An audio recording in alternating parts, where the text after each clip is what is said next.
ഈ ടേസ്റ്റ് സെൻസേഷൻ്റെ ഒരു പ്രോഗ്രാം ഡെവലപ്പായി വരുന്നത് ചെറിയ പ്രായത്തിൽ തന്നെയാണ്. അപ്പോൾ നമുക്ക് കുട്ടികൾക്ക് ചെറുപ്പത്തിൽ തന്നെ ന്യൂട്രീഷ്യസ് ആയിട്ടുള്ള ഫുഡുകളും പച്ചക്കറികളും ഫ്രൂട്ട്സൊക്കെ കൊടുത്തുകൊണ്ടിരിക്കുക.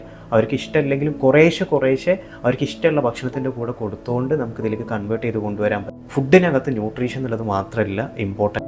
10-50 വർഷമൊക്കെയാണ് മാക്സിമം നമ്മൾ ജീവിക്കുള്ളൂ. അതിനകത്ത് നമുക്ക് ഇഷ്ടമില്ലാത്ത ന്യൂട്രീഷ്യസ് ആണെന്ന് പറഞ്ഞുകൊണ്ട് അത്തരം ഭക്ഷണങ്ങൾ കഴിച്ച് നമ്മുടെ ജീവിതം പാഴാക്കേണ്ട കാര്യമില്ല. നമ്മൾ ന്യൂട്രീഷൻസ് നോക്കണം, അതേപോലെ തന്നെ ടേസ്റ്റും നോക്കണം. ഇതെങ്ങനെ? അപ്പോൾ നമ്മളൊരു ഭക്ഷണം കഴിക്കുന്ന സമയത്ത് നമുക്കൊരു നല്ല രുചിയുള്ളൊരു ഭക്ഷണം കിട്ടിയെന്ന് നോക്കുക, പക്ഷേ അത് അത്ര ന്യൂട്രീഷ്യസ് അല്ല എന്ന് വെക്കുക. അങ്ങനെയുള്ള സിറ്റുവേഷനിൽ നമ്മൾ ശ്രദ്ധിക്കേണ്ടത് എന്താണെന്ന് വെച്ച് കഴിഞ്ഞാൽ, നമുക്ക് ഇനി ഒരു ഭക്ഷണം നമുക്ക് ഇഷ്ടപ്പെട്ടു, പക്ഷേ അത് നമുക്ക് വല്ലാണ്ട് ഗുണമൊന്നും ചെയ്യില്ല എന്നുണ്ടെങ്കിലും അത് ദോഷം ചെയ്യില്ല എന്നുള്ളത് നമ്മൾ ഉറപ്പ് വരുത്തിയിട്ട് അത് കഴിക്കാൻ നോക്കാം.